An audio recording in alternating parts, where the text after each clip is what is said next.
देखो इस क्वेश्चन में हमको क्या दिया हुआ है, यहाँ पर बी हमको क्या दे दिया है, बी हमको दे दिया है very small compare to the value of a.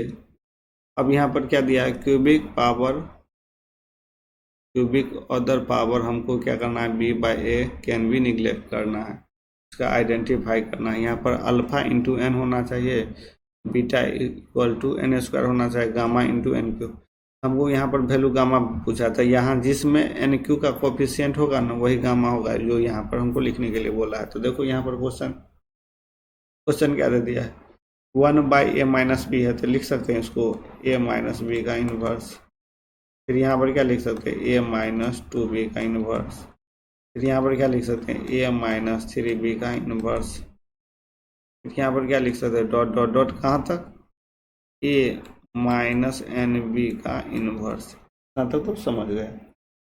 अब देखो यहाँ पर यदि 1/2 रहेगा इनवर्स में, तो ये क्या हो जाएगा, हमको 2 हो जाएगा। यदि 2 को इनवर्स लिखना है तो ये 1/2 हो जाएगा। तो देखो यहाँ पर हमको समेशन में लिखना है, तो यहाँ पर देखो, यहाँ आप क्या कर देंगे, हम 1 - RB/A कर दिए। हम यहाँ पर क्या लगा दिए, इन्वर्स लगा दिए। तो देखो फर्स्ट टर्म में हमको क्या बन रहा है, a - RB, R equal to 1 ले लो, तो ये फर्स्ट टर्म बन गया और ए इन्वर्स मेरा ज़्यादा हो गया। इसमें हम मल्टीप्लाई कर देंगे 1/a से, तो ये सेम हो जाएगा, सब में से ये a कैंसिल हो जाएगा। मेरा देखो यहाँ क्या टर्म बन गया, मेरा टर्म क्या बन रहा है, मेरा a अथी फर्स्ट r रख ले रहे हैं तो ये टर्म बन रहा है, अथी 2 रख रहे हैं तो ये, और n पर लास्ट टर्म बन रहा है। हमको यहाँ पर क्या दिया है, b/a क्यूबिक जो पावर होगा उससे ज़्यादा होगा तो हमको क्या करना पड़ेगा, क्यूबिक, तो पावर क्यूबिक एंड अदर हमको निगलेक्ट करना है। तो यहाँ पर देखो इसको सॉल्व करो, तो 1/a, अब यहाँ पर क्या हो जाएगा, हमको r इक्वल टू 1 से लेके n तक, यहाँ पर हो जाएगा 1 + RB/a। फिर यहाँ पर क्या हो जाएगा, R²/B²/a²। और हम टर्म को क्या कर रहे हैं, निगलेक्ट कर रहे हैं, निगलेक्टिंग, और जो टर्म है, तो यहाँ पर देखो क्या हो जाएगा, यहाँ पर 1 है, समेशन में दिया है, तो 1 में क्या हो रहा है, सबको अलग अलग करके लिख लो। यहाँ पर क्या हो रहा है हमको, तो यहाँ पर क्या बन रहा है, फर्स्ट टर्म मेरा तो 1/a, तो हमको मल्टीप्लाई में रहेगा 1/a। उसके बाद क्या हो जाएगा, देखो यहाँ पर 1 टर्म है, तो 1 टर्म है, तो इसमें कितना टर्म देंगे, आर में 1 में 1 देंगे 1 ही होगा, 2 भी देंगे तो 1 ही रहेगा, कांस्टेंट टर्म। तो यहाँ क्या बनेगा, n टर्म बनेगा, तो यहाँ पर n दे दो। फिर यहाँ पर देखो, यहाँ पर क्या हो जाएगा, b/a तो कांस्टेंट हो गया, और r का समेशन क्या हो जाता है हमको, n × n+1 divide by 2 × b/a।